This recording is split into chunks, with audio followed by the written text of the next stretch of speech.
Welcome to Talk Birdie To Me. This is Australia's most popular golf podcast with former world number 16 Nick O'Hearn, the only player to beat Tiger Woods twice in match play, and tour pro Mark Allen, who played professional golf around the world for 15 years, including a British Open.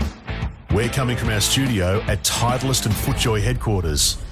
Titleist is the #1 ball in golf, and FootJoy is the #1 shoe and glove in golf.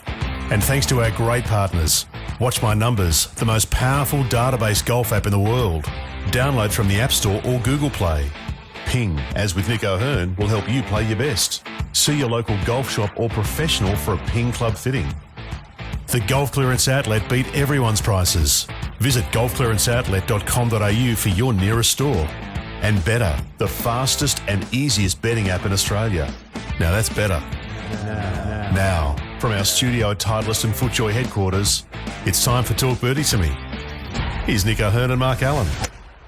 Well, welcome to a little bonus pod we've got going today. It's about a man called Peter Dickson, and he has written a book called The Embedded Lie. I'm really looking forward to speaking to Pete pretty soon, Nick. It's a fiction golf book. It's about golf in a seaside location here in Australia, and this is basically Peter's love letter to golf. So we're looking forward to that chat just a little later, but we thought it was a good opportunity for you and I to talk about the best golf books that we hold close to us. Yeah, we'll talk to Peter on the second nine. We can do the front nine, right? So we're going to. Are you going to go first or me? You go first. Or I'll Actually, go first. how many you got? You got 4. I've got 5. So maybe I'll go first. I've really just got 3 because one of my books Well, I've only got 4. is then. your book. Oh, there you go. That's the latest one. And it is a very good book. One of my books is my book. So they are fantastic reads. They really are, and easy to read. And I think golf books should be easy to read. Yeah. And I love it. It's Well, thank you. I appreciate it. but they're just little things to think of along the way, which I think you've done a great job. It's all about how to play that one. This one, Tour Mentality, was about the mental side of the game. So where are we? Over that way. I'll go up there. There you go. Yep. There we go. Probably can't see it, but Tour that's all right. Mentality. Tour Mentality. Anyway, came about by accident, the first one, and the second one came about because I wanted to write the second one, so that was a lot of fun. So they both come with the highest recommendation from me. I appreciate it. You don't need to say anything All right. about it. Now, I had a bit of a war with this bloke, just a mini war. We get along with Steve Kuiper. Yes, the golf rankings. Who had the temerity to put Cape Wicked as the #1 golf course in Australia. And this is not a square up. It's not, because I actually love this book. And this book is about every Australian, when it was written, who had played in a British Open.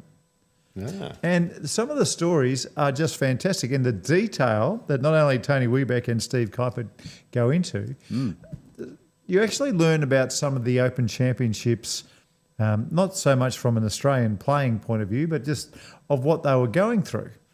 And the other one that I like about Is there another reason for it? there is another reason, because I get almost 2 pages Wow. Here we go. in this book, which is great. At the one Open Championship you played. That is right. I wonder if I get a mention, actually, because I think I remember speaking to you guaranteed. Tony Wiebeck about it. Yeah, I haven't read the book, though, so I need to get it. Guaranteed it. So it's Aussies at the Open, Australia's Tales and Triumphs from 150 years of the Open Championship. Love it. Very good. Do you want to read some of mine? Do you, Nick? Well, Can I read it myself? please, yeah, give us a little, I'll give you a little snippet. Here we go. One Australian at Carnoustie received a close-up view of just how fine a line there is between success and failure. Mark Allen, who finished last amongst the Aussies, had seen Van der Velde's game up close only days earlier when he played a few holes in practice with the 99's Opens, the biggest figure, really. I mean, it was all about him. No one remembers Paul Lawrie for winning the championship. Everyone remembers John Van der Velde for what happened. It says here, Gin and I knew each other just a little bit from the Australian tour because he used to come down and play all the time. We remembered each other's faces, and he said, "Come on, let's go play." It might have been only 6 holes together, but my caddy and I, we spent the night laughing at how bad John Van der Velde was hitting the golf ball. Wow. And that is true. He was hitting it so bad, it was hard to comprehend. Of course, I missed the cut. My caddy and I went drinking. On Sunday, we turned the TV on to see who was leading, and he was leading by about 4 shots. And we were in shock Nick, we were in shock because he Three-shot was hitting lead it playing that the bad. last. Yeah, I know. I still say he was the unluckiest ever. Well, yeah, but at the same time, he does make, he's French, so they play with flair. Yeah, you have Yes. to say that as well. And funnily enough, I played with him about a few weeks after, maybe a month after, at the BMW International. How was he? How's his state of mind? In Munich. Okay, and he was playing nicely. He was fine. He was chatting and all this, no problem at all. But the one thing I did notice, we came to a hole of par 5, and he hit it in this fairway bunker where to get to it in 2, he had to hit a long iron out of the sand, around a tree and over water to a green, which was only about 12, 15 He paces did not deep. have a crack at that. And he had a go at it. Oh, my God. And as soon as he had a go at it, I thought, okay, now I understand why.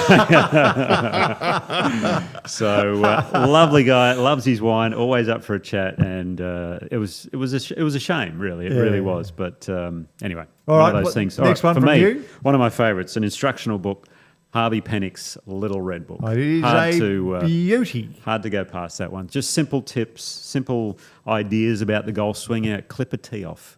He started a lot of his lessons for people at the beginning of the game. Put a tee in the ground, just clip the tee out of the ground, and that was it with a 7-iron. Simple. So simple. But ended up coaching Ben Crenshaw, Tom Kite, and many other exceptional golfers. So many University of Texas golfers. It is not funny. But that was his first one. Then there was a little green book. I think there was a black one and a few others. So he's done a few. Well, I'm glad you brought that one in because I've got a book that I'm sure was modelled on Harvey Penick's Little Red Book, and that is Peter Thompson's Lessons That I Have Learned. Now, the front cover thing is gone, but you can still find this book pretty much at all good bookstores. That's a cliche if ever I've heard one. But it's funny, I've got one similar to that. That's red cover, but it's not quite. It might be Lessons of a Lifetime or something like that. It's very similar. So for whatever reason, I don't do this often, but I highlighted some stuff from Tomo's books because I loved it. Now, this one is called Trust in Nature. Where are you, Dan? Trust in nature. I'll just read what I've highlighted. Draw the club back straight. Never mind about what the books din into you. Didn't know din was a word. About turns and pivots. Just draw it back straight. As far as it can comfortably go and let nature take its course. Don't turn away. Just draw it back. But keep your weight squarely on both feet and don't sway. There's a bit of the down underboard in that one. There is. A little bit. Keep your weight squarely on both feet. Anyway, there's lots of stuff. There's one thing just about walking. He said, to be a good golfer, you've got to be a good walker. Steve Elkington. Right. He's got the best gait ever. That's right. Yeah. It's just simple things like that. He's actually correct. If you've got a horrible gait, hello, Snake Charmers. He almost did win last week. Yeah. Anyway, there are wonderful little lessons. Some will make sense to you straight away. Some won't. And then, of course, there's these beautiful pictures along the way too of Pete. Yeah, we get a little close up on that other camera too there, Dan. Love it. And there we go.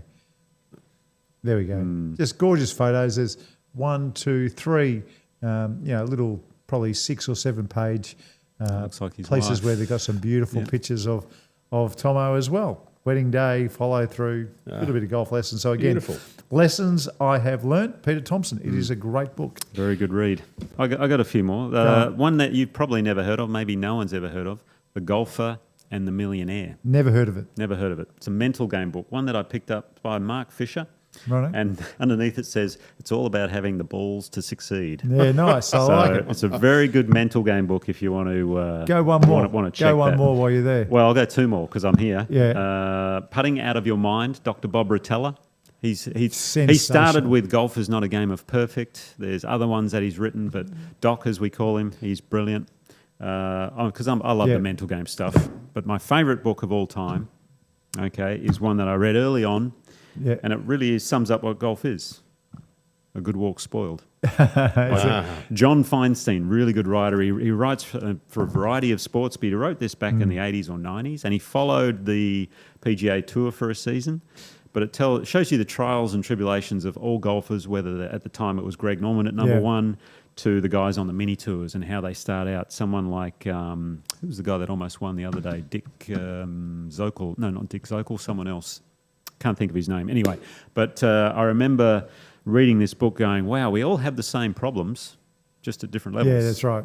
Fascinating. Really good book. Very The good last book. one now. How's that cover photo, by the way? Oh, yeah. it's a Goodness me. fantastic Have another cover look photo. here. It looks like, is that Curtis Strange maybe? I don't know. Yeah, it's got Curtis. Is that Curtis? I reckon that's Curtis. Jeez. It could well be Curtis. Could be. That's Yeah. brutal. Last one. Now, we give Gary Lisbon a hell of a lot of screen time on Talk Birdie To Me, I would have brought his book in, but I couldn't find it today. because he's got some of the great coffee table books you'll ever see, just beautiful golf courses all over the place. But this one is one of my favourites. Now, this is from a bloke called Paul Daly. I used to play Penick with him at Huntingdale back in the 80s. This one is a book about Ben Hogan.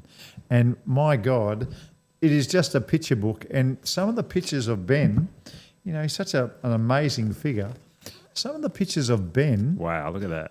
I've never seen before. It's How incredible. do I do that? No, I mean, No, you're good. You get a real feel for what golf was like back in the 50s and 40s.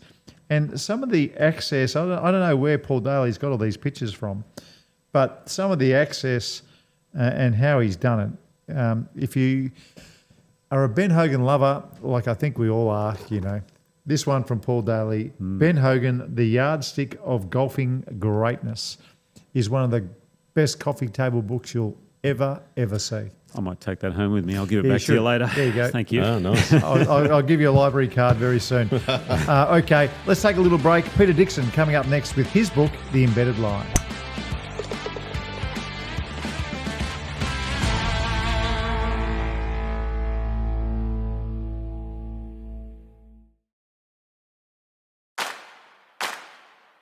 We're live from our studio at Titleist and FootJoy headquarters. We all know the number one ball in golf is Titleist and the number one shoe and glove in golf is FootJoy. We're here thanks to the Golf Clearance Outlet. They beat everyone's prices. Ping will always help you play your best. Turn your bogeys into birdies with the Watch My Numbers app. And Better, the fastest and easiest betting app in Australia. That's Better. Now, back to Talk Birdie To Me. Here's Nick and Mark.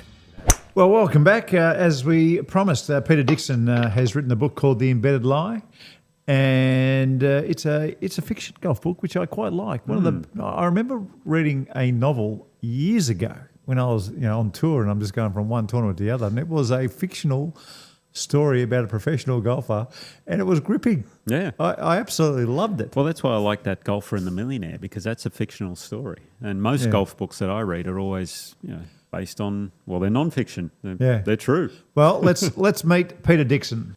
Hey, Mark. How you doing? Good to talk to you again. Hey, Nick. How you doing? Peter, very well, thank you. Nice to talk to a fellow author. Yeah, well, Nick, I can say that. Yeah, you can. You bugger. Pete, it's always great fun when there's a new golf book on the counters, and certainly one from Australia as well. Give us an idea about what The Embedded Lie is all about. Yeah, well, as you know, Mark, I'm a doco filmmaker. So this one came about because I wrote a book about my late brother Rob a couple of years ago. I think we spoke about it a few years back.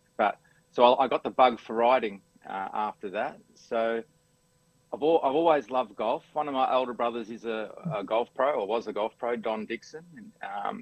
His latest, he was up in Lakes Entrance for a long while. And so I grew up around the game. I love the sport, and I thought, I'm gonna do a doco one day on golf.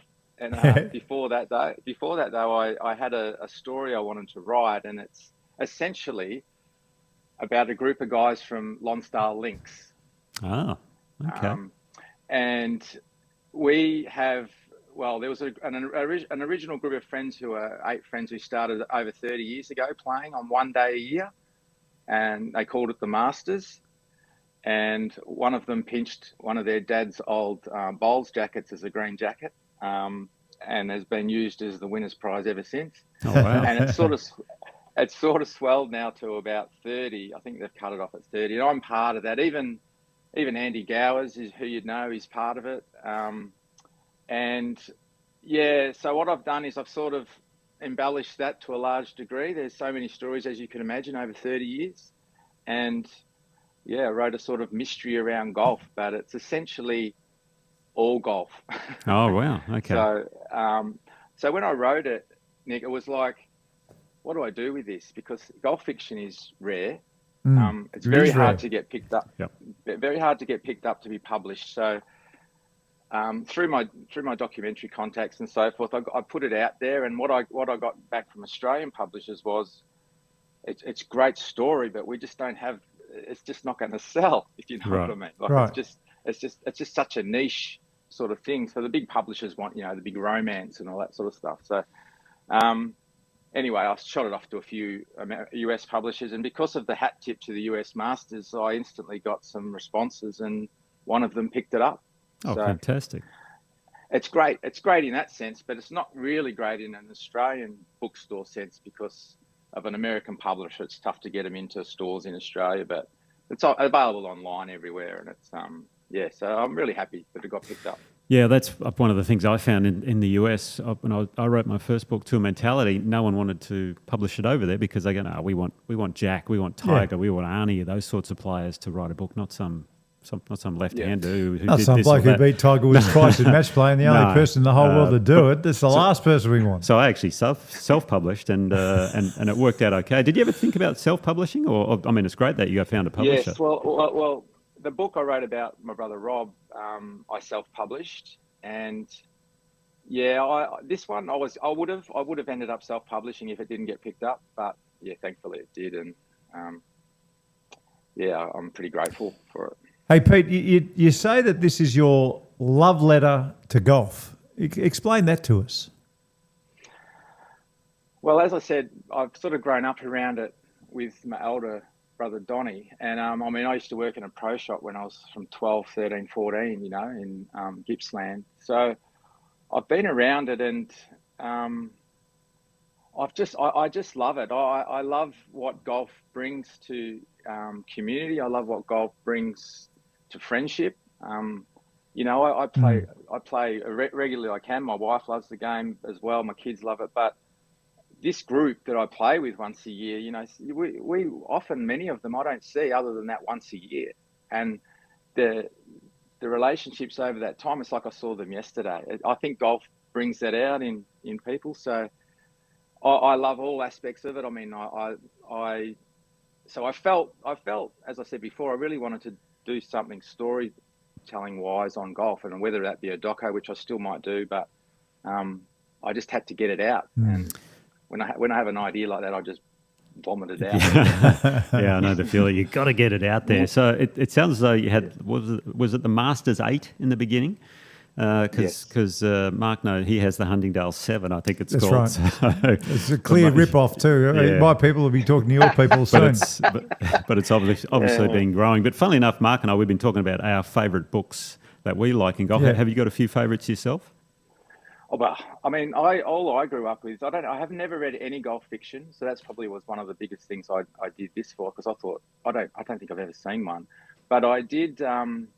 I grew up around every instructional golf book known to mankind. So, because my older brother was a pro, we just had everything come through our house, and so I used to studiously, look at swings and techniques and putting and all that sort of stuff. So we got, I don't know where they are, but we've got hundreds of them somewhere. But that's really all the golf sort of books I read. None of them were fiction at all. Well, Pete, we wish you well with The Embedded Lie. Obviously, your docos have been so successful, and I trust that now that you're an author, you'll be kicking all kinds of goals there as well. Congratulations on the book. I can't wait actually to get my hands on it. I need a read. I need something to have a look at. So The Embedded Lie has gone straight to the top of the list. Thanks, Marco. And the other thing is, it's available for people who want it online. It's they rip you off online. You can get it at a good price and quickly from www.peterdixon.com.au. That's where you can get it the best, the quickest. Okay, peterdixon.com.au. Thank you, Pete. Appreciate it, guys. Thank you. Thanks, Peter. Look forward to reading it.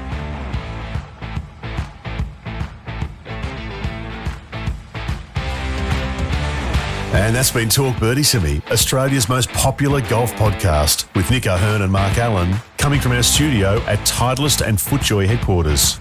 As everyone knows, Titleist is the #1 ball in golf, and FootJoy the #1 shoe and glove in golf. Wherever you get your podcasts, make sure to subscribe, maybe leave a review, and we'd love you to share the pod with a friend who loves their golf. Huge thanks to our fantastic partners. Ping, like they do for Nick O'Hearn, will help you play your best. You can see your local golf shop or professional for a Ping club fitting. The Golf Clearance Outlet always beat everyone's prices. Visit golfclearanceoutlet.com.au for your nearest store. Watch My Numbers is the most powerful data-based golf app in the world. You can download from the App Store or Google Play. And better, they've got the fastest and easiest betting app in Australia. Download from the app stores today. Now that's better. Keep in mind, what are you really gambling with? But for now, from our studio at Titleist and FootJoy headquarters, thanks for being a part of the show. We'll see you next time.